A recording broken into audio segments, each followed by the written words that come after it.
I'm going to be in Texas this weekend, and I'd love a chance to meet you. I'm doing 3 speaking tour stops. I'm going to be in Dallas Friday night, Austin, Texas on Saturday, and then Sunday morning I'm speaking for the Houston Oasis. And you are welcome to join. All the details are at sethandrews.net/events. Okay, here we go. Stand by. 3, 2, 1. The thinking atheist. It's not a person. It's a symbol. An idea. The population of atheists in this country is going through the roof. Rejecting faith. Pursuing knowledge. Challenging the sacred. If I tell the truth, it's because I tell the truth. Not because I put my hand on a book and made a wish. And working together for a more rational world. Take the risk of thinking for yourself. Much more happiness, truth, beauty, and wisdom will come to you that way. Assume nothing. Question everything. And start thinking. This is the Thinking Atheist Podcast. Hosted by Seth Andrews.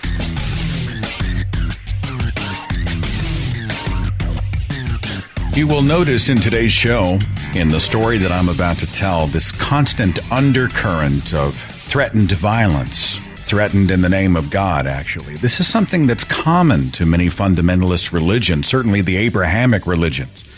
And if you're not familiar with much of this, I hope you'll use today's broadcast as kind of a starting point to discover just how these mechanisms are put in place, the mechanisms of control, how they're carried out. You know, learning is something that we crave. We discover something more every single day, or at least we should. That's why I'm so thankful for the Great Courses Plus. It's a streaming service that provides unlimited access to learning about the things that interest us and evolve our knowledge base. From religions to science to photography to playing an instrument to economics to learning a foreign language, the Great Courses Plus is a resource that streams directly to you on your schedule, on your computer, your laptop, smartphone, or via the Great Courses Plus app with literally thousands of options, thousands of lectures to choose from. As I mentioned, I've been watching Dr. Jason Bivens' course. It's called Thinking About Religion and Violence because it ties so directly into what we're talking about today. So much to discover at the Great Courses Plus, and to help get you started, they are offering my listeners a free trial of unlimited access to their entire library. So start your free trial and support this broadcast by signing up using my special URL. Go to thegreatcoursesplus.com/Seth. That's thegreatcoursesplus.com/Seth.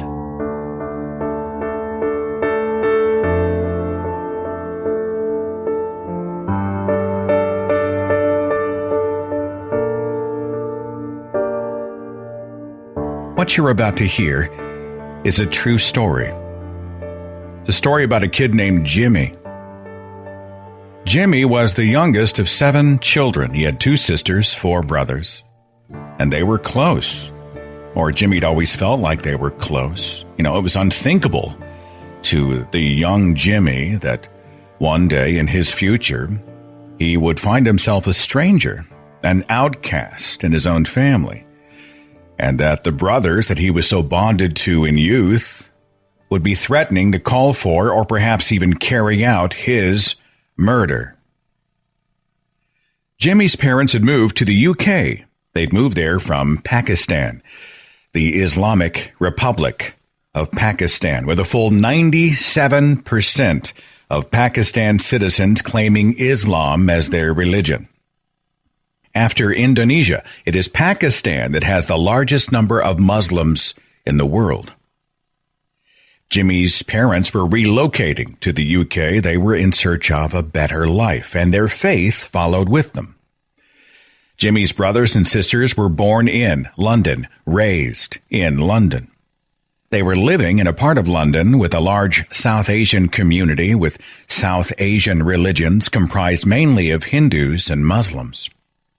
In much of the Western world, diaspora communities, these sort of decentralized and scattered communities of people, tend to congregate together, and they bring their cultural and religious norms with them, working to try to retain and maintain those norms in the face of the assault of what they call Western culture. As religion is prone to do, Islam dictated much of Jimmy's life. the entire family's life. The Islam of Jimmy's family was devout, but it was also kind of a custom religion, custom fitted from within. They prayed to Allah, but they didn't pray 5 times a day. They went to the mosque every week, but they didn't ritually bow to the east at all the appointed times. Jimmy certainly didn't have any intention of getting up for the pre-dawn prayer, not when he could stay in bed, stay warm, stay asleep. And his brothers and sisters were mostly the same way. They were devout, but not this robotically rigid devotion that defined most of the fundamental adherents of the faith. But there was no question that Allah was real, that Allah was God. Allah's omnipotent, omnipresent existence was just a fact. It was accepted by everybody. Allah's name was whispered into each of their ears from the day they were born. Jimmy's home in London was set in kind of a microcosm of a growing Muslim community, which often sort of comprised its own little universe.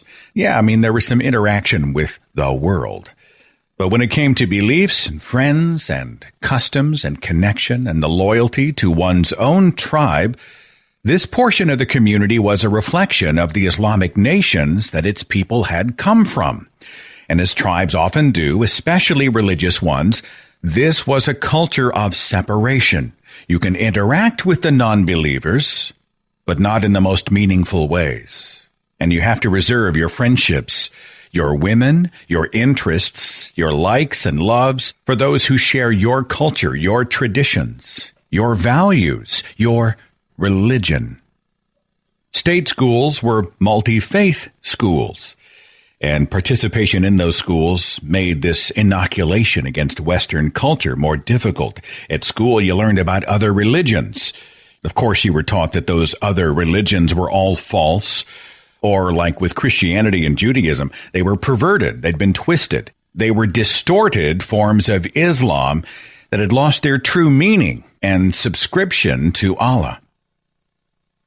Jimmy's father had a temper, a volatile, nasty temper. And as wives and children so often do in the presence of somebody who might turn toward violence on a dime, they managed their words and actions very, very carefully. This man was father, he was leader, he was protector, but a single word or gesture or action might activate this guy to his harshest words, his loudest shouts, his open hand or his closed fist. And the bruises would not just be physical, but psychological, emotional, permanent wounds upon the minds and the hearts of those who lived under his roof. He was the head of the house, there was no question, and he distributed his love and his wrath, his protection, his threats, his calm, his anger, and he did it in the name of Allah. To love a father that you're also afraid of.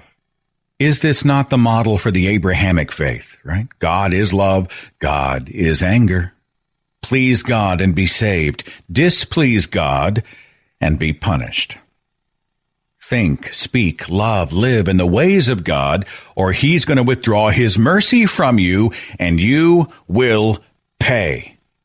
And in an environment like this one, whether it's a religion or whether it's a home, you become a case study in duality. There's the person that you are, and then there's the person that you show outwardly to everybody else. And this was especially true for Jimmy. You see, Jimmy would have a secret. Jimmy was 10 when his sister, who was the second oldest, said, "Hey, let's go on a walk. Let's go see London Bridge today." Now, he didn't remember ever seeing London Bridge before, and he almost immediately said, "Yeah, sure, let's go." The excitement really wasn't just about seeing the bridge, but also it was about being included, an older sibling who he idolized. She now felt him worthy of inclusion. She invited him to join her for a walk to London Bridge. It was awesome. Jimmy was being included. If there's anything a 10-year-old wants in the presence of those who are more grown up, it is to be included.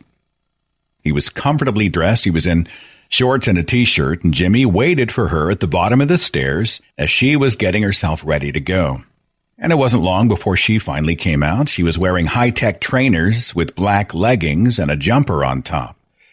And she had this beautiful highlighted hair, and it drifted freely down over her shoulders. Both of them were in such a good place, both of them so excited. It was going to be a wonderful day. And at that moment, just as she emerged, the door of the living room opened up, and Jimmy's older brother came in. And he looked at Jimmy, and he looked at his sister, especially at the sister, and he was obviously not happy. The brother said, "You can't go out looking like that." He was not talking to Jimmy. His sister protested. "Like what? I can see your legs." He was actually pointing to her legs. And Jimmy's sister couldn't believe it. She's like, "You can't see anything. I can see your legs." He was still pointing downward at her ankles. By the way, when he said your legs, he was talking about this tiny, tiny ring of skin that was not covered by the end of the leggings that weren't quite reaching the shoes. It was a single inch of skin, and it was there on both legs. 2 inches of immodesty and impurity and temptation and disobedience that simply would not be abided. Consider the words of the Quran and tell the believing women to reduce some of their vision and guard their private parts and not expose their adornment except that which necessarily appears thereof, and to wrap a portion of their head covers over their chests and not expose their adornment except to their husbands, their fathers, their sons, their husbands' sons, their brothers' sons, their sisters' sons, their women, that which their right hands possess, or those male attendants having no physical desire, or children who are not yet aware of the private aspects of women. Well, Jimmy's sister was having none of this. "Come on, Jimmy. Let's just go." But as she walked toward the door to leave the house, the older brother threatened, "I will tell Dad if you go out like that, and I'll tell him that Jimmy went with you." Jimmy felt the weight of that threat, not just because he was afraid of his father, but in his mind, he felt like he was disobeying God. He envisioned, the patriarchs of Islam. They were all standing in condemnation of this worldliness, this rebellion against authority, this terrible sin. He's only 10 years old. He was 10, but he still had been made to understand what happened to sinners. And he was torn between worlds. He stood between his brother and his sister, and he was silent, but she would not be discouraged. "You can tell Dad whatever you want." And she grabbed Jimmy's hand, and they left. They went to London Bridge. Jimmy later would remember standing by the river, the sister smoking a cigarette. And the clouds were in the sky, and it was a beautiful day. But under the eye of Allah, and under the eye of Jimmy's father, women weren't supposed to be like this. They were supposed to be maintained, governed, kept in line, controlled. And adolescence triggered an increasing chokehold on Jimmy's sisters. What they wore, where they went, who they associated with, what was allowed, what was not allowed. And as these girls grew up and became women, this noose of religious patriarchy tightened around their necks. More every day they were separated from their brothers, especially in public, separated. More every day their lives were less their own and valued far less than the lives of men. Now, in his own increasingly male circles, adolescence brought yet another challenge under the watch of Allah. And this challenge would cause Jimmy's mind to just clash against itself. He was always in this haze of confusion and shame. He was a young man growing toward adulthood. He was navigating that wild ocean of thoughts and feelings and impulses and hormones and urges that are so common, so normal at that age. But Jimmy did not feel normal. Jimmy had a secret. If his classmates knew, if his teachers knew, if his brothers and sisters knew, if his father knew, well, it could destroy him. When it comes to secrets, there are different kinds. There are those secrets that sort of function like little treasures that we save for ourselves. We hold those things in privacy because it gives us comfort, because it helps us to do so. But sometimes we find ourselves keeping secrets that are like a wild animal that's caged on the inside of us, and we spend so much time trying to tame it and restrain it and conceal it from anybody who might find out, who might react, who might hate us or be disgusted by us or resort to violence against us. Whatever happens, we can't let it out. We can't let this be known or seen or heard or felt or even suspected. Denial. Let's deny that it even exists. And we're back to duality, right? The person we are and the person that we show out to other people. And this became Jimmy's way of life. He couldn't tell anybody. He was unable to reveal to anybody that while his guy friends were displaying the quote-unquote normal adolescent obsession with girls, Jimmy was not at all attracted to girls. Not sexually. If Allah was reading his mind, what must Allah think of him? And Jimmy would try to blink those thoughts away. Perhaps if he didn't see them, maybe God couldn't see them. Or maybe God would see him trying to blink them away and be more apt to excuse the thoughts. Or he might be more prone to forgiveness and mercy. Keep suppressing. Keep trying. This isn't normal. It's abnormal. It's sinful. It's disgusting. I am disgusting. Even God would hate me. But how do you stave off this kind of innate sexuality? Trying not to feel what you feel, trying not to acknowledge what is most certainly there anyway. It's like holding your breath. You'd feel a few brief seconds of silence, but you'd find yourself gasping back into your own desires, overwhelmed with your feelings of inadequacy and dirtiness and sinfulness and unworthiness. You're so unworthy. Jimmy was still a teenager when he finally accepted the truth that he was gay. He just accepted it. He accepted it in the way that you might accept a deformity, something that isn't necessarily visible to other people, but a deformity of the mind and the soul. But he accepted what he was. He was a gay young man who was living in a culture where homosexuality carries the death penalty. At the very least, Jimmy would be disowned by his own family, and likely there'd be some violence in accordance with the Quran. Quran 4:16, and the two who commit it among you dishonor them both. Jimmy thought about his father and what would happen when his father found out. Jimmy thought about his brothers, these boys who had since grown into men who were not unlike his father. They were committed to the purity of Islam and entirely absorbing Islamic homophobia, and who would share his father's violent rage at the thought of having a homosexual brother. Yeah, they wouldn't know. They couldn't know. They could not know Jimmy's secret. For his own safety, Jimmy would keep this secret from them. It's interesting that when you're in mosque, they separate the boys from the girls. This is supposed to prevent lustful thoughts and actions. But in Jimmy's case, this segregation put him in direct proximity with the objects of his own desires. It was like the punchline of a sick joke. He lived and he learned and existed within inches of intimate expression and love and desire and pleasure and release. But all of this was the forbidden fruit.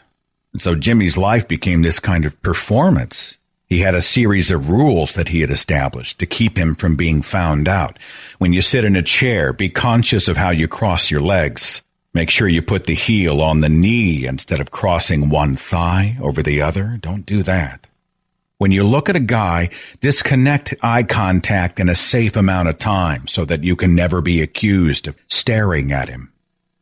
Even though the circumstance that you're in, especially when you get to college, makes it emotionally easier to connect with and make friends with women, don't be too overt about your female friendships. A guy who hangs out too often with the girls, well, he can easily be suspected as being gay. Make sure you date women. Act like you're attracted to women. Play that part. Stay under the radar. Do not get discovered.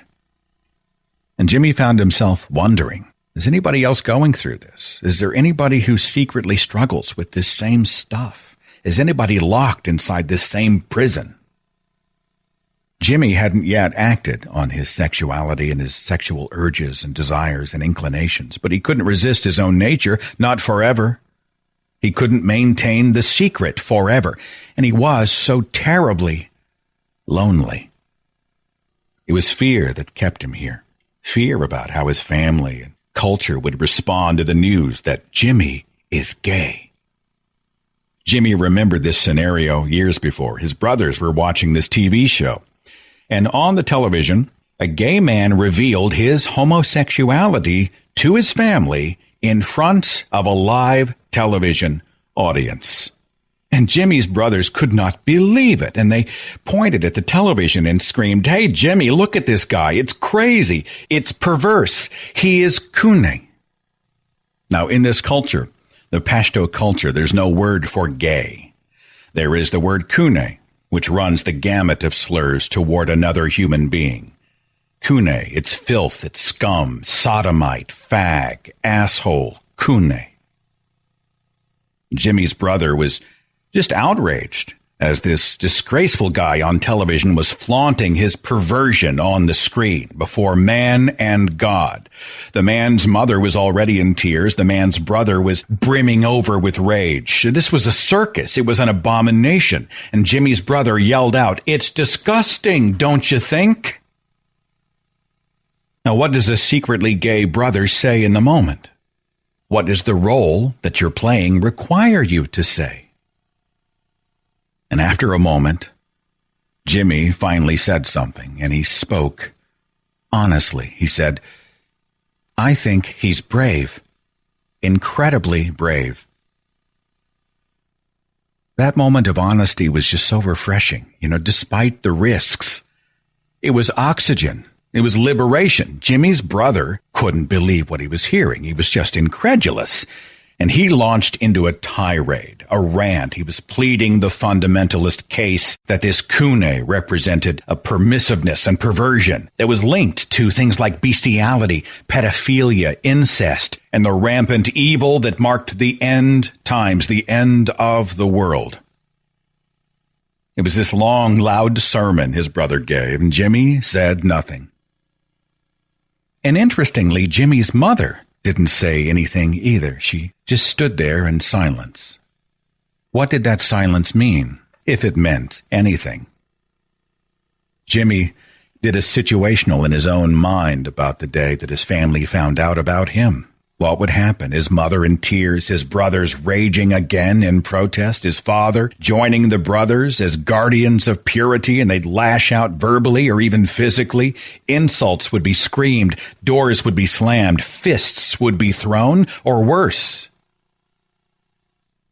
Jimmy remembered this time when his father had corrected his mother for some indiscretion or disobedience when he was a kid. He corrected her by putting a hatchet to her throat. She was screaming and she fought back, and Jimmy just stood there frozen. He screamed in fear. His siblings were screaming and crying. His mother survived that day. She survived every day. But there was no doubt that if you displease this man, there will be consequences, and he is capable of great and horrible things. One day, Jimmy would have to tell his family. One day. But not today. Maybe not ever. When he was a teenager, Jimmy went to this mosque retreat for prayer. And he was really hoping that Allah would hear his prayers and remove this affliction of homosexuality. But instead of remaining inside the mosque, he found himself sort of drifting outside the building, and he walked away.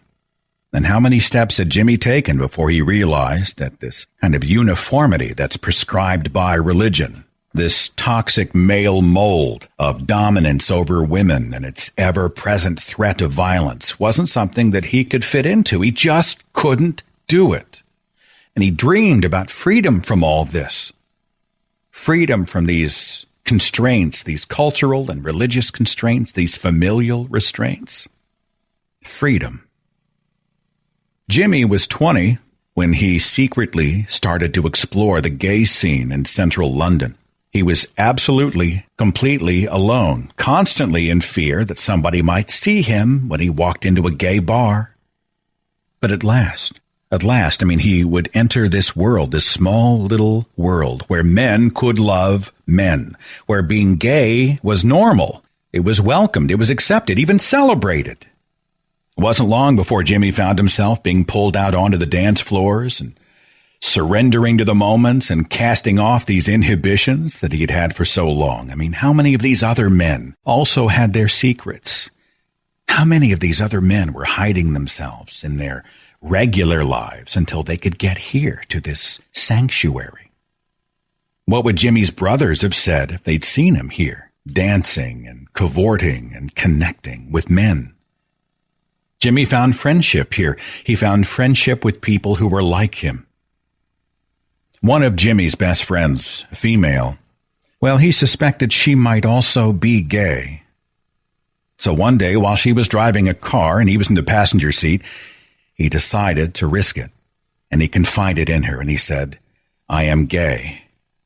And at that moment, she just screamed out loud that she was gay too. And she took her hands off the steering wheel and she just lunged toward him and they both embraced each other and hugged each other. This feeling of comfort and acceptance and liberation and love. And in that moment, her car was drifting into the opposite lane. I mean, they had both been so caught up in the moment, they had forgotten they were in a moving vehicle. They heard the blare of the horn of an oncoming car, and she quickly put her hands back on the wheel, and she pulled the car over to the side of the road, and they just laughed together. They just laughed. Now, there's so much freedom in that laughter.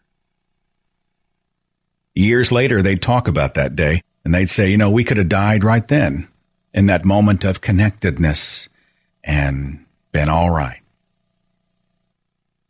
University was introducing Jimmy every single day to new people. And with those new people came new ideas. Ideas that existed and survived and thrived far beyond these narrow verses of the Quran.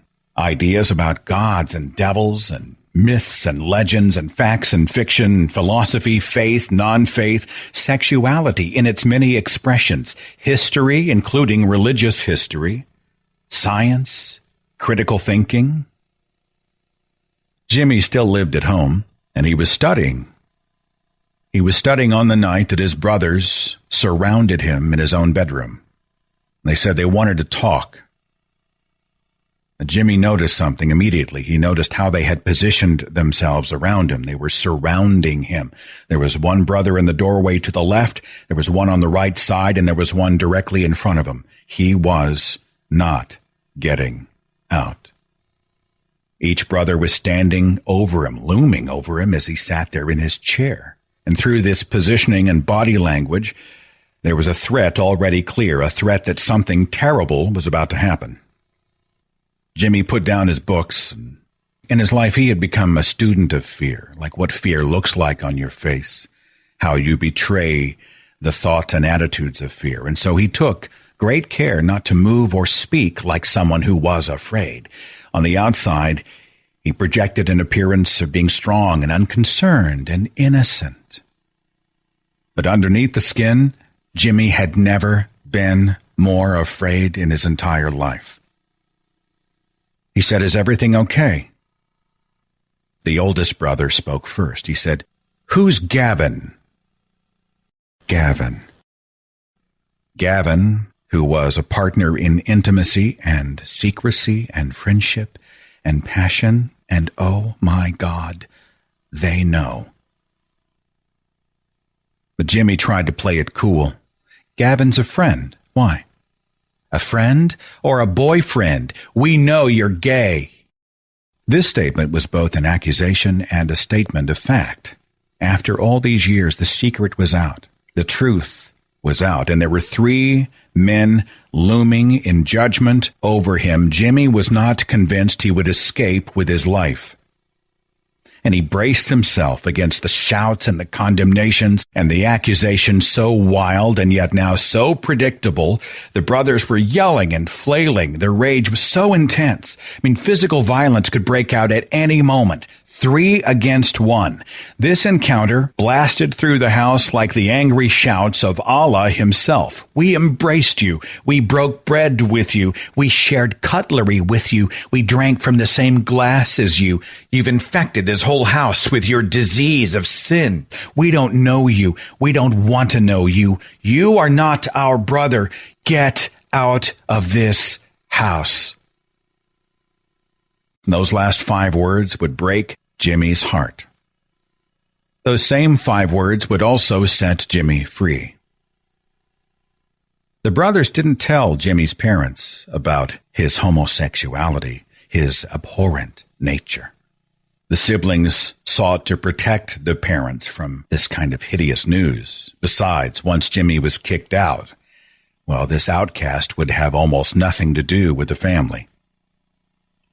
There's something interesting about the gays of Muslim heritage. They almost have woven into their DNA this ability to create a surrogate family of non-blood, non-related kin. Jimmy went elsewhere. Jimmy discovered people who loved and accepted him for who he is elsewhere. He developed and cultivated and embraced another kind of family elsewhere. And so his journey went, Jimmy the devout Muslim, Jimmy the secretly gay Muslim, Jimmy the outcast, Jimmy the doubting Muslim, Jimmy the apostate of Islam.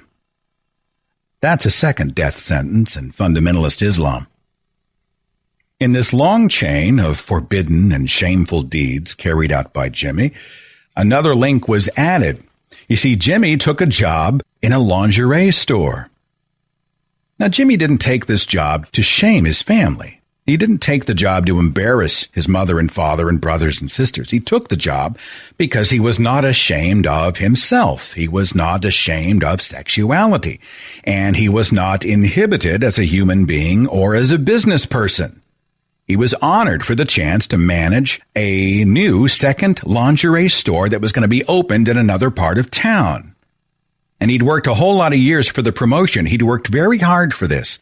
But he hadn't planned on this second location, this new store, to be located within walking distance of his family's house. Oh God, how many years had it been since he'd seen them, since they'd said a word to him? No, it was obvious, it was clear. Jimmy was not welcome at home. Still, his name had essentially been stricken from the family line, although he'd had some contact with his mom and one of his sisters.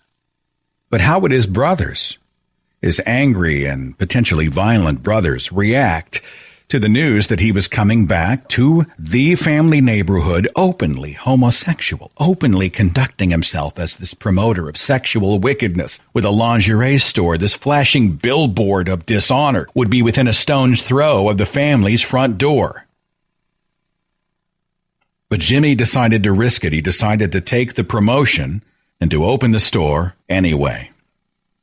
His brothers called his phone and said, "We forbid you to take this promotion. We forbid you to work in this store, to sell this sinful stuff anywhere near us. What if the children saw him?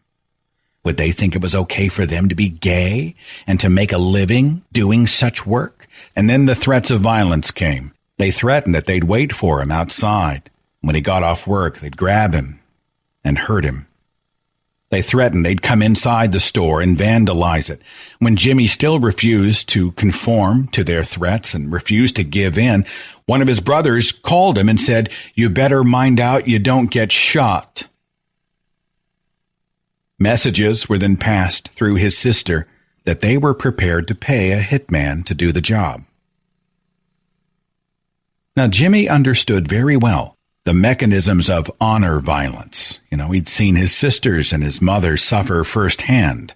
His sisters had been taken to Pakistan for some years, and their passports were confiscated as they'd shamed the family with their interactions with men. Honor violence thrives by isolating the victims so that they're too afraid to ask for help, to seek assistance from state authorities, and by making sure it's clear that the family and the community are aligned in their thinking. Everyone's thinking, all of us know, everyone who matters knows that you are dishonoring us. Jimmy contacted his employer and he let him know about the harassment, and they made it clear they'd stand by his side. He told his friends, and they said they'd stand by him as well. And finally, he contacted the police and let his family know the police had been informed of their threats. Fortunately, the threats subsided, and Jimmy took his promotion and his new position in the new store in his family's neighborhood. But the fear remained. It was always there. One day he might be walking to work or taking out the garbage or going to lunch with a friend or just unlocking the door to his own house, and he wondered if the last thing he would ever hear would be the sound of footsteps behind him. Maybe the last sight he'd ever see would be the face of his own brother, or a killer hired by a brother, commissioned to bury this Kune in his own blood. And every day he'd walk to work, nervous, anxious, paranoid.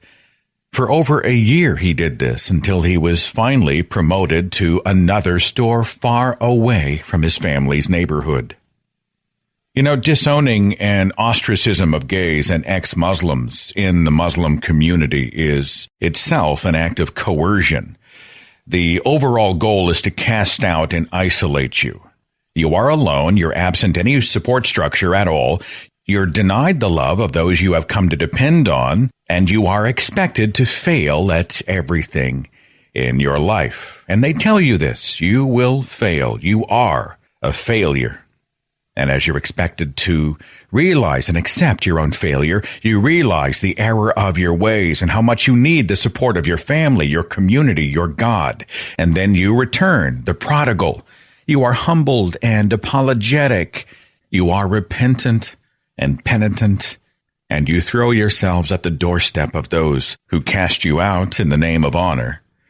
And then you're given a series of conditions that you must meet if you're going to experience the love that you had previously lost. You have to embrace the religion you've abandoned, and if you're a man, you marry a woman, ideally a woman that the family has chosen. It's funny how Jimmy had so often been warned about Western influence, but as he was cast off from his family, this actually gave him an opportunity to learn more about Western life, more about secular society and ideology, those non-Muslims, the kafir, who'd always been sort of painted as inferior. They had false religions and they're decadent people and God has condemned them. And they turned out to be nothing like the evil that Islam had portrayed them. Jimmy found secular community, secular society, full of non-Muslims, people who accepted him for who he was. It was secular society that taught him skills in business, that built him up and educated him and provided him opportunities and promoted him when he worked hard, that nurtured him into a productive member of society who could contribute then into the lives of other people. Most importantly, it was secular society that stood for human rights, basic human rights, and his safety as a human being. It took Jimmy a long time to slough off the shackles of Islamic indoctrination and to publicly identify as a non-Muslim. But those roots have gone so deep. To this day, it's true, Jimmy still doesn't eat bacon. Over the years, he maintained contact with his mother and sister. But that contact wasn't always pleasant. There was argument much of the time. He always felt betrayed by his family. He was critical of his sisters and his mother. Their apathy over his expulsion from the family. Why didn't they come to his defense? Why weren't they standing with him? I guess in hindsight, he realized that there wasn't really much they could do. The voices of women, they aren't given much weight in the family. It was 10 years after he was cast off that he got a phone call from the Christian who lived next door to his family's house. This Christian had actually been like an older brother to Jimmy. And if he called, it was for a reason. He said, "Jimmy, come home." Jimmy said, I can't come home. You know I can't come home. Come home. Your brother has just died. And Jimmy burst into tears in the streets of London, right there. I mean, he always knew that this phone call was going to come at some point. He'd always thought one day his sister would call and tell him the news of his mother or father's death, but he didn't expect the death of a brother only 2 years older than he was. There were so many conflicting thoughts and emotions that were swirling through him at the moment. This shock, this grief. He'd lost a brother. Sure, he hadn't seen him in a decade, but he was still his brother, the same brother he'd played Nintendo with as a child. But amid all the pain, he had another thought, a thought that was difficult to admit to himself, but it was true. With his brother gone, Jimmy's world had become just a little bit safer. On this planet, there was now one less person committed to seeing Jimmy fail and be destroyed, personally, professionally, even physically destroyed. Jimmy did go home. The place was a wreck, a total state of chaos and turmoil. But unlike the Jimmy of old, Jimmy was now a mature adult. He had all the interpersonal skills that he'd learned in a secular society and in the business world. He was very different to the 23-year-old who had been cast off. And he walked into his family's living room, which was filled with Muslim men from all over the community, and they'd come to show their condolences. He received a tepid response from his father, but there was no real embrace either. Jimmy walked up the stairs to his brother's room, and lying there on the floor, he saw the body of his brother still there, covered up all the way to his neck with a blanket, and his mother was there on the bed, and she had an auntie sitting next to her who was holding her hand, and his mother turned and looked at him and said, "Oh, look, it's your brother." It's obvious she'd been crying. Jimmy knelt down beside his brother and he took his hand. Jimmy's brother had died some time ago, the body already stiff with rigor mortis. Jimmy leaned down and he kissed his brother's cheek, and he noticed that the eyes were still wide open. And he had this desire to reach down with his hand and close his brother's eyes, but he didn't know if the eyes would even remain shut. He didn't know what to do. And so he stood up and he walked over to his mother. He had this overwhelming desire to hug and kiss her. And he moved in for the embrace, and the auntie sitting next to his mother said, "Don't shame your family. Don't do wrong things." It was insane. Jimmy's brother was dead on the floor, dead. And yet everything in this moment, in this room, in this house, in this culture came back to homosexuality and apostasy. Islam is always watching. It is ever present. And you must submit. That whole month passed in a blur. He was forbidden by one brother from washing his brother's body in the funeral, which is a rite of passage in Islam. But Jimmy was forbidden to do this for his brother because Jimmy was not a Muslim. Looking back now, he wishes he had challenged that and stood up for himself and done it anyway. There would have been something cathartic about that ceremonial washing, like washing away all the bad blood, the ill will from these past 10 years.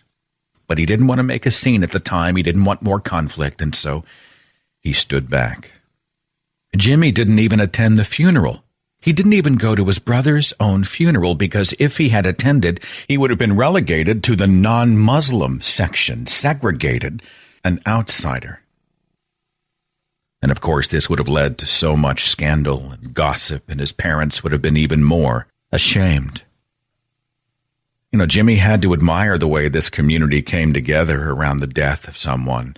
Random women would come in the morning and wake him up. They were knocking on the front door, and he'd open that door, and they'd have food.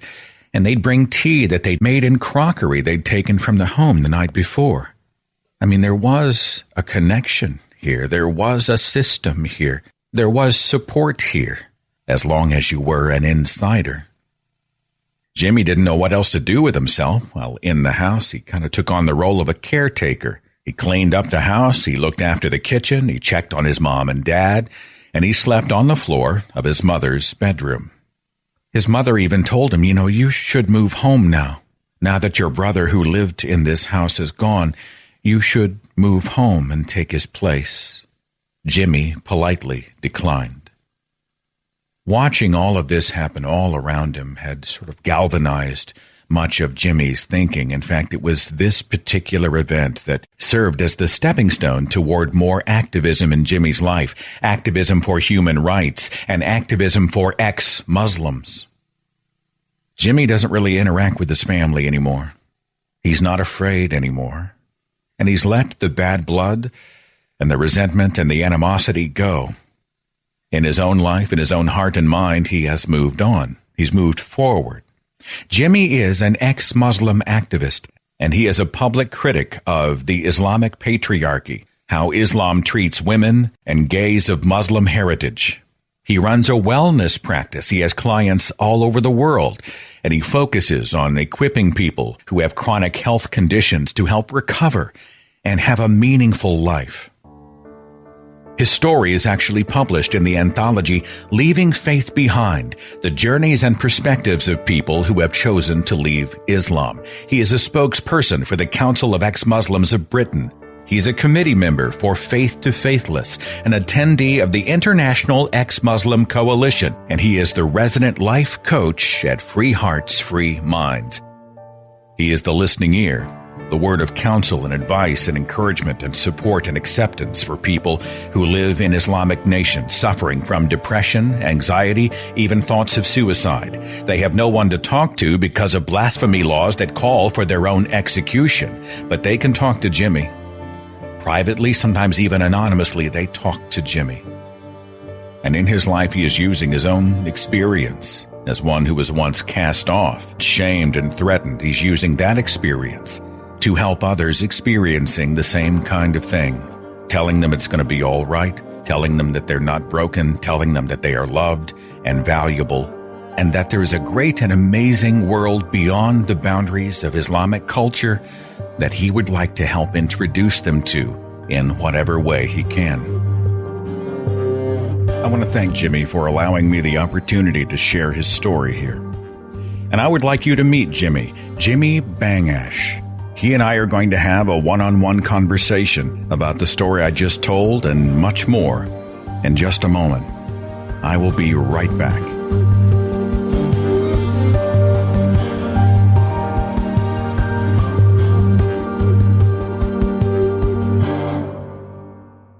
I'd like to think that we are kind of a culture of discovery. It's certainly true in my life. I went from this smug satisfaction that I know plenty to the realization that I will never know enough. And it's really a liberating and wonderful place to be. And that's why I love listening on Audible. I'm just now getting into George Lakoff's bestseller. It's called Don't Think of an Elephant, Know Your Values, and Frame the Debate. And essentially, it's a training ground for how to frame our positions as progressives in a way that understands how our ideological opponents think, how we can actually be understood in these discussions, how to avoid the traps, how to actually change minds for the better. Audible has the biggest selection of audiobooks on the planet. You can choose 3 titles every month, 1 audiobook and 2 Audible originals that you can't hear anywhere else. You can listen on any device, anywhere, anytime. And the audiobooks are yours. They're in your library forever, even if you cancel. Find a subject, genre, author, even a narrator that interests you, and get started right now with a 30-day trial when you go to audible.com/Seth Andrews or text Seth Andrews to 500-500 and listen for a change. That's audible.com/Seth Andrews to start your free 30-day trial right now, or text Seth Andrews to 500-500.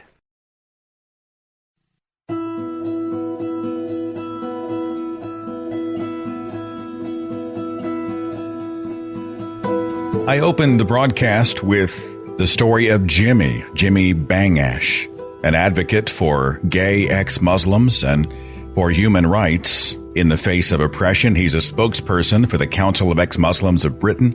He is also a resident life coach at Free Hearts, Free Minds. He's Skyping in from the UK, and he joins me right here, right now. Jimmy Bangash, thank you so much for being my guest. Thanks for the invitation, Seth. It's a pleasure to be here. So Islam is this very structured religion, and underneath is an undercurrent of all of the forbidden things that human beings do naturally, right? Would that be an accurate assessment of what Islam does at its fundamental level? Yeah, I think that's probably an accurate summation of all Abrahamic faiths, actually, at their fundamental level. It's a methodology of regulation and policing, isn't it? That actually human beings have these, what are seen as base desires and drives, and Abrahamic faith seeks to regulate and inhibit those base desires and drives so that we can achieve a greater goal. And that greater goal would be to end up in heaven, and living eternity there over this temporal existence that we face on earth.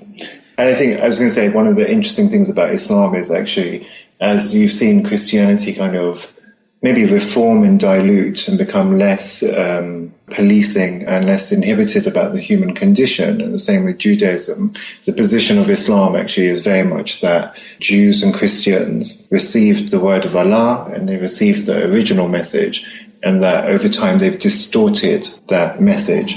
And so the one true message came again, and it came by Muhammad to guide us back to the path because humanity was losing its way. And within that edict and message is that this is the final message. There's no other communication or prophet going to come from God. So what you see in Islam will always and must forever hold true in the form that it was revealed to us. When I was a fundamentalist Christian, we used to talk about how there were some people who preached against specific quote-unquote sins. Let's stick with homosexuality. And they seemed to protest too much. I know this is probably a subjective opinion, but do you sense that many of the people who are so adamant and so hardcore in their condemnation of homosexuality perhaps struggle with sexual identity and desire in their own life? I think yes and no, actually. So if I think to myself, there was definitely a period of homophobia, quite ardent homophobia, actually, just seeing it as, or saying at least that it was disgusting and that being gay was abhorrent and unnatural. And a lot of that rhetoric was a communication to myself. So articulating that was certainly a communication to myself that these desires that I had were unnatural. They weren't right. They should be inhibited. And at best, they should be removed somehow, like that hopefully God would take them away. And I think when you're coming from this place of being taught that actually being gay is disgusting and subhuman, in our culture, it's very much, Islamic culture, it's very much seen as subhuman. You're not a real human being if you're gay. Then there's a definite need to articulate an abhorrence with it. And that is as much to convince oneself as it is to convince others. And there's so many layers to this, right? So whilst you're espousing homophobic views, you're also then removing any focus on yourself of potentially being gay. So you're also trying to convince others that you're not gay, as well as you're trying to convince yourself that you're not gay. Because obviously if people find out that you have those kind of desires, then you'll put yourself at risk. There's been some traction within the Islamic community now, where very much to the West, actually, rather than in the eastern parts of the world, where now they say, actually, if you have the desires, that's okay. But just acting on those desires is not okay. So you're less demonized if you're same-sex attracted, which is a term that many people use within Muslim communities who identify as same-gender attracted. And they won't use the term gay because they say that's a Western white term that applies to men who sleep with men. However, I am same-gender attracted, and I may actually just abstain from sex, or I may still choose to marry a woman, so that actually I can try and live a life that's in alignment with Allah. Is there a large underground of gay Muslims? Yes, I'd say. So there's definitely, and this again, it really translates differently to different parts of the world. So in places like Pakistan, you have situational homosexuality that arises because you have things like gender segregation. You'll have young men who may be predominantly heterosexual, but because they don't have access to dating like we do in the West, they don't have access to a sexual outlet by having a girlfriend. You find incidents of situational homosexuality take place, much in the same way, Seth, that you might say you find situational homosexuality takes place in a men's prison. Yeah, so there's nobody else to have sex with apart from men, and so men will end up having sex with men, even though they're heterosexual, they're engaging in homosexual acts. And just to give you an example of how bizarre this can play out, one of my Pakistani friends was having a conversation with me about when he was at school in Pakistan, in a boys' school, they used to have a wank bench. And when he told me this, I was just in hysterics, and I was like, what the hell does that mean? Because it's not something we'd have in the UK. And he said that they would, boys would get other boys and they'd go to the bench and masturbate together. And actually, if you saw your masturbation partner with somebody else, you'd get really jealous, and, you know, some animosity or fights might generate out of that. But actually, these were heterosexual guys that, because of the gender segregation that took place, they would indulge in homosexual activity in order to have an outlet. So I guess that's one aspect of an answer to the question that you gave. The other aspect is, yeah, there is this underground of legitimately homosexual individuals who are male and female who feel like they have to remain in the closet and hide their sexuality from their families and their communities.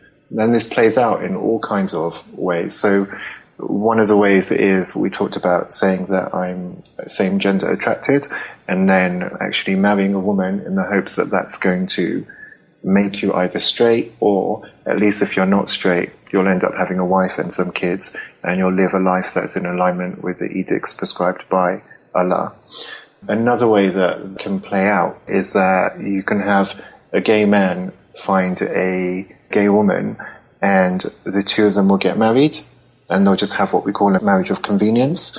So to all outward parties, it looks like this gentleman and this lady have got married and they're having a heterosexual relationship. But both of them know that they're going to be dating same-sex partners, and they'll have to find partners who are okay with that setup, which they can do, particularly if you're in a Muslim community. Other gay people will understand that you went through this process in order to appease the community and ensure that you didn't lose your family, you didn't get ostracized. Jimmy, can I ask you about the rise of the Muslim faith and Muslim communities in the UK? One of the major criticisms that we hear, and I'd like somebody on the inside to validate it or to refute it if it's wrong, but these microcosms exist, and they wish to exist under their own set of laws, Sharia law or whatever, meaning that they almost operate as an independent nation within the UK, or they at least seek to do so, to not have to operate by the rules of the rest of society. Is that accurate? So I think there's been some, over in the States and across the world, there's some perceptions that there are classified no-go zones where the police can't go into and non-Muslims can't go into. And I do think that's hyperbole. So there's not really anywhere, I would say, to any of my atheist or non-Muslim friends that, oh, don't go to that area, you'll get in trouble or you'll get beaten up or anything like that. Within the UK, I don't know where, within the UK I can speak for, there's no such area that I would suggest it is like that you would get attacked or accosted for being a non-Muslim. Are you seeing a rise of Islam in the UK? Yes. So I'm really pleased you asked this question, actually, Seth, because something has happened over the last few days over here. As much as I said that there's not no-go areas, there's a couple of things to remember. So Muslims, just like any group of people, are not a monolithic community. So you have gay Muslims, you have progressive Muslims, you have Quranist Muslims who reject Hadith and say, actually, a lot of that stuff in the Hadith, which is really archaic, isn't accurate. But then you do have more conservative Muslims, and I'd suggest that they make up the bulk of the community within the UK.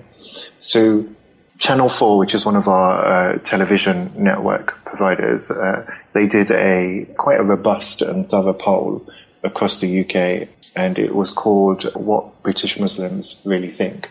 And it was organised through employing a statistician company to go out and do the field research and go into these communities and ask questions to a fixed number of questions and establish answers. And some really interesting and appalling results came out of that poll. So one of those was the viewpoint of the Muslim community towards homosexuality. So 52% of British Muslims said that homosexuality should be criminalized. Yeah. And that's a really strong position to take, that actually it should be illegal. People should face some sort of state punishment for being gay. And in addition to that, equally as alarming, is 47% said that that gay people shouldn't be allowed to be teachers in schools. So, you can imagine what that says about the Muslim community's perspective on gay individuals. To take this point back to your question, and this is why I highlighted, you asked about microcosms and this culture of multiculturalism where each culture is equitable and all of the ideas of each culture are equally valid. That's the ethos of multiculturalism, that we shouldn't tell people that their culture is wrong. So more latterly, we've had a school in Birmingham where the assistant head teacher is a gay man, a white gay man, and the community is predominantly Muslim, significantly so, right? Not just by a small majority, but significantly Muslim. And the gentleman, Mr. Moffat, the assistant head teacher, has introduced this program, I guess you could call it, which is called No One is an Outsider. Yeah, no one left behind. And the idea is that nobody is an outsider to the community, whether you're Muslim or Sikh, whether you're trans or whether you're bi or whether you're gay, whether you're black or whether you're white or whether you're South Asian. No one gets left behind. Nobody is an outsider within the community. And schools have started taking this program and using it to teach children in primary schools about tolerance and acceptance of others in the community. So what has happened now, and we've seen this over the last couple of weeks start taking off, is there's a school in Birmingham where this assistant head teacher teaches, and Muslim parents are outraged by the teachings around LGBT in this program. And so what they're saying is actually you're confusing our children. They've actually said this is a Muslim community and these teachings are against our faith. First 100 parents went and protested at the school. I think at the next protest there was 300 parents outside the school, including children they brought with them. And, they said things like, you're spoiling our children's innocence, you're confusing our children. Some parents who were interviewed said they'd rather go back to Pakistan and have their children exposed to these messages. There were some allegations that teaching about LGBT was an infringement on the rights of their religious freedom. So in this way, we can see this microcosm that has developed, which is trying to assert its own cultural norms above the cultural norms of the UK. So there was another recent study that came out that said 68% of the UK population is okay with gay people. So that's almost 70%, Seth. If you had taken that measurement 20 years ago, when I was about 20 years old, that poll would have been the other way around, right? So 30% of people probably would have said it's okay to be gay. 70% would have said no way. Now we've got to a point in society, in British society, which has been hard won by activists all across the UK. But within Muslim communities, they are saying, actually, it's not okay to teach this. And it's important to understand what the No One Left Behind program does. It doesn't say, come and be gay, because they're making accusations that there's some recruiting or prioritizing or drafting in of people to make children be gay. That's not what it's about. It's literally about gay people exist. Some men have a husband and they might have a child. Some women might have a wife and they might have a child who's in that family. So if you meet a kid in school who's got two mums or got two dads, this is not something to ostracize your fellow children about. If you meet somebody who's disabled, then that's not something to ostracize that person about, because no one should be left behind and there are no outsiders in our program. And the whole program is designed based on the UK's Equality Act.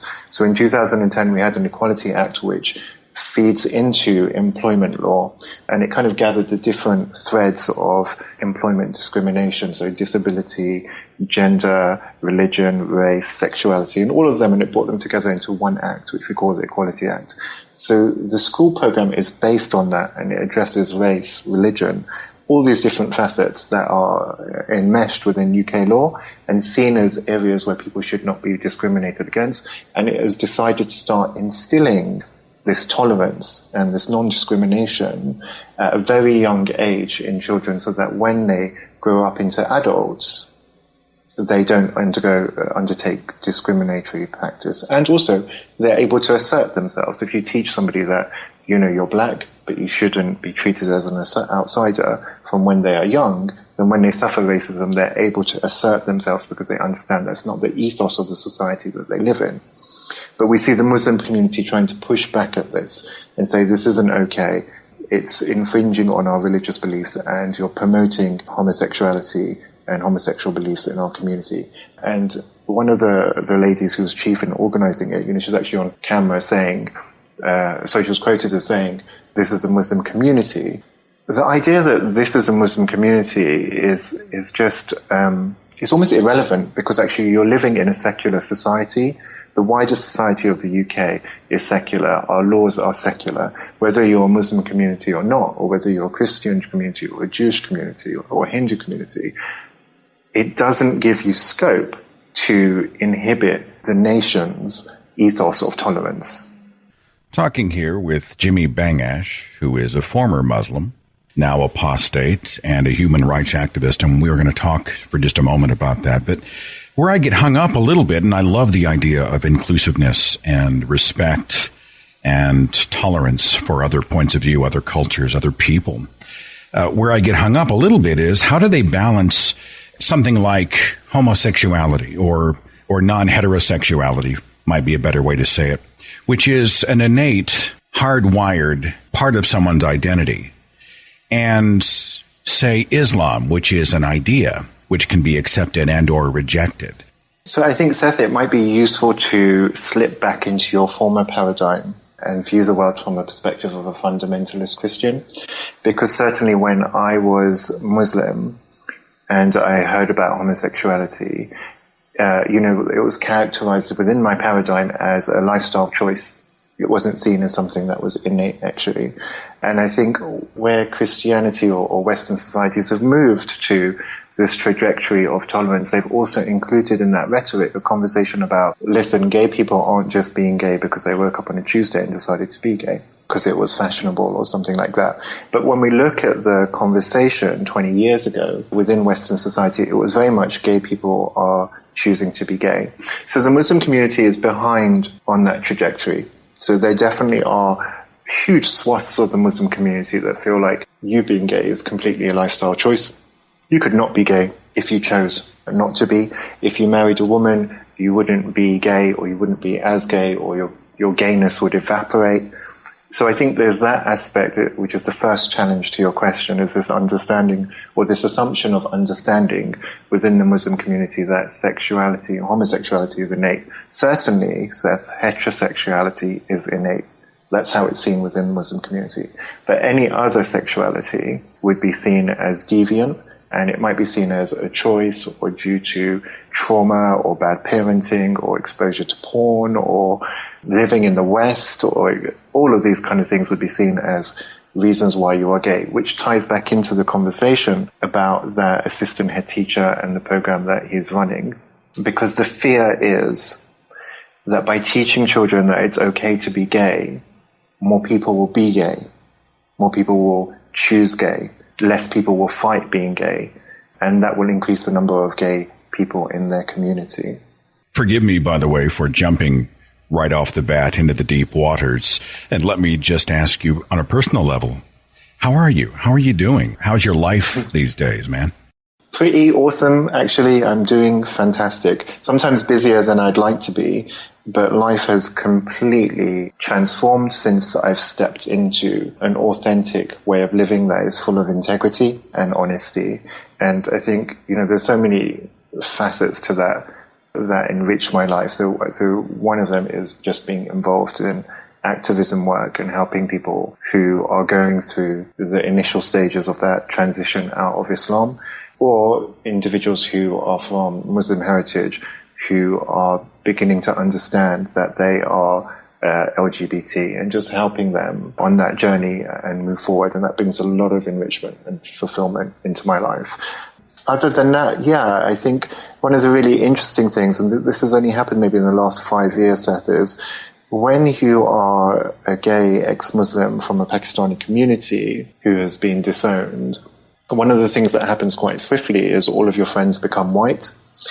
So because you're aware that actually minority groups are more homophobic than their white counterparts, the safety mechanism kicks in. So what I found was that as I was ostracized by my own community, the new friends that I were making in the gay community, which was predominantly white people, and even the straight people that I would make as friends were predominantly white people as well, because I had this kind of fear that I can't make friends with Muslim people because they're going to be homophobic.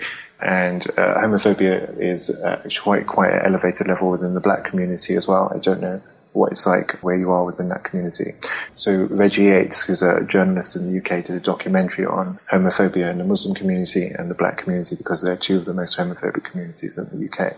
So within the last 5 years, really stepping into this activism arena, really seeing the voices of prominent ex-Muslims like Yasmin Mohammed, like Mariam Namazi, Aliyah Salim, come to the forefront and joining into that movement and supporting it, I've really been able to start building relationships with Pakistani people again.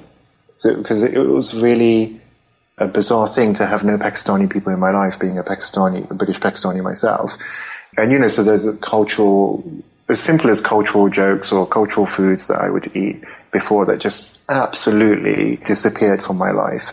But now having access to that again, because I have a whole community of ex-Muslims who are varying ethnicities, like I have this enriched social circle that now constitutes white people and also Pakistanis or Arabs and every other race. It's a lot more reflective of the wider society that I live in. When you speak about the human rights activism that you're doing, are you talking specifically about Free Hearts, Free Minds? So I think probably Free Hearts, Free Minds is the most enriching work that I do, because it's very much one-to-one work. So what I do is I work with my colleague Yasmin Mohammed, who's a Canadian ex-Muslim activist. And what we did was we set up a scheme. We just had a conversation, actually. We both had this idea in different parts of the globe. So she was getting contacted a lot by ex-Muslims in Muslim-majority countries, and they were saying how difficult it was and how they were feeling depressed and isolated, etc. And she was trying to help them as best she could, but it really started to weigh her down. So in my profession, I work as a life coach, and I'm also training as a therapist as well. So I, on this side of the globe in the UK, was thinking something needs to be done about addressing mental health within the apostate community, because it's really an issue. And interestingly enough, or disgustingly enough, however you want to view it, often Muslim people within our community will say, look, he left the faith, he's suffering from mental health issues, this is God punishing him. And we see that across apostate communities. So if you look at Jehovah's Witnesses, if somebody is shunned from the community and ostracized, often, isolation, depression, anxiety will start creeping in, and then that's more evidence that they've left the fold of God, and it's used as evidence for people who remain in the faith that look what happened to her. She left the faith and now she's suffering from mental health issues. So I was really aware of this. As I started doing a lot of my work with apostates, I became more and more aware of the mental health issues that were becoming apparent. And often when individuals go to mental health practitioners in the UK, there's not the level of understanding around apostasy issues that is needed to really help the rapport between a mental health practitioner and the client who's coming to see them. So I was quite focused on the UK, and then I think it was over a Facebook post. Yasmin and I had been following each other on Facebook. Somebody connected us. We got onto Skype and we said, oh my God, you're having the same idea as me. And Yasmin was like, we need to help people in Muslim majority countries because they've got nowhere to go. And actually, my idea was very much to help people in the UK. But as we had the conversation and we talked it through more, I was completely won over to her line of thinking, because I was like, in the UK, you still have access to mental health professionals where you can go and talk to them about the issues that are arising from your apostasy. And if they don't understand, a number of clients can educate them. But in Muslim majority countries, no such facility exists. You can't go to a psychotherapist or a counselor or your doctor and say, I'm feeling depressed because I'm leaving Islam and actually I'm having an existential crisis and I don't know what the world means anymore. Or I don't believe in Islam anymore. My mum keeps on forcing me to pray and I don't know what to do about this situation. Or I wear a veil in Saudi Arabia and I want to take it off, but my mum wants me to keep it on. I want to take it off because I'm not Muslim anymore, but I can't tell my mum I'm not Muslim anymore or anybody else because I could end up going to jail or being prosecuted. So as we talked this through, we definitely said, okay, look, the focus has to be allowing access to people in Muslim majority countries to have someone to talk to and work through the mental health issues that they're experiencing. And Yasmin is like operating at 100 miles per hour, so I think I put the Skype call down.